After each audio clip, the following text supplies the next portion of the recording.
Tasmania, the island state off the southernmost tip of mainland Australia, has some of the best scenery and best roads in the world.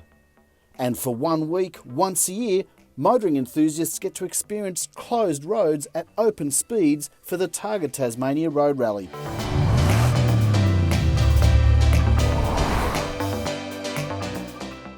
There are few opportunities to explore the potential of performance cars on public roads, but this event is one of them.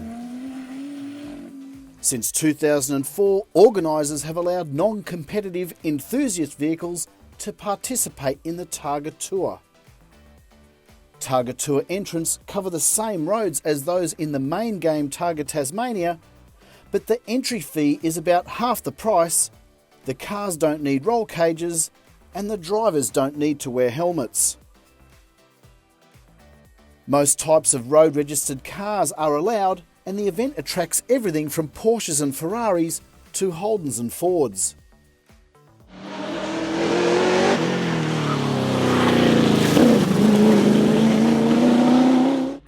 In 2019 was the first time Targa Tour participants outnumbered competitors in the main event.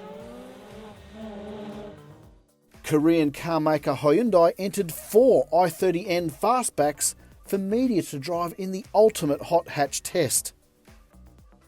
As with other cars in the Targa Tour field, each stage is done in a follow-the-leader format. Unlike Targa Tasmania cars, Targa Tour entrants have strict speed limits of 120 or 130 km an hour, depending on the group. Most of the time, the road is so tight you rarely get near these speeds. On some fast and narrow sections, you're grateful there is a limit. The driver briefing describes the Targa Tour as a spirited road drive rather than a giant hot lap of Tasmania.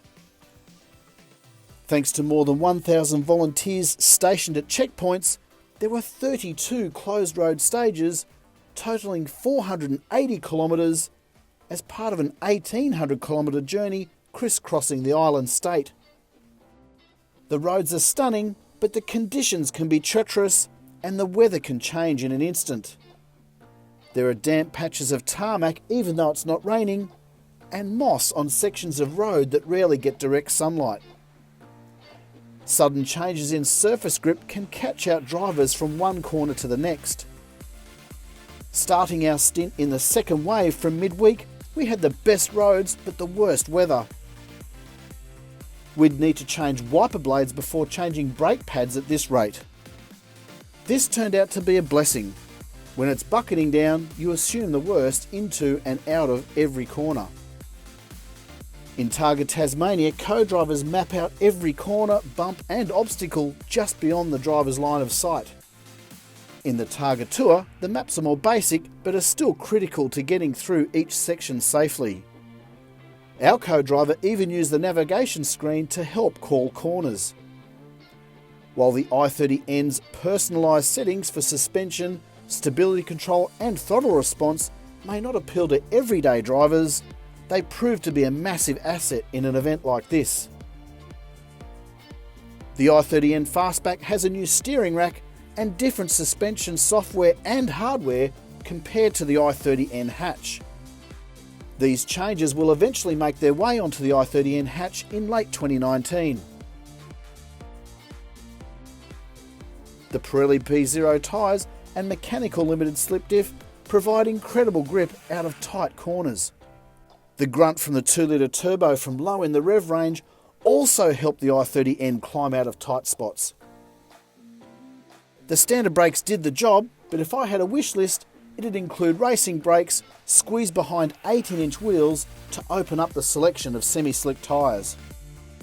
Here's hoping Hyundai shares the same view, given the hardcore focus of the I30N and its potential for track days and road rallies like this.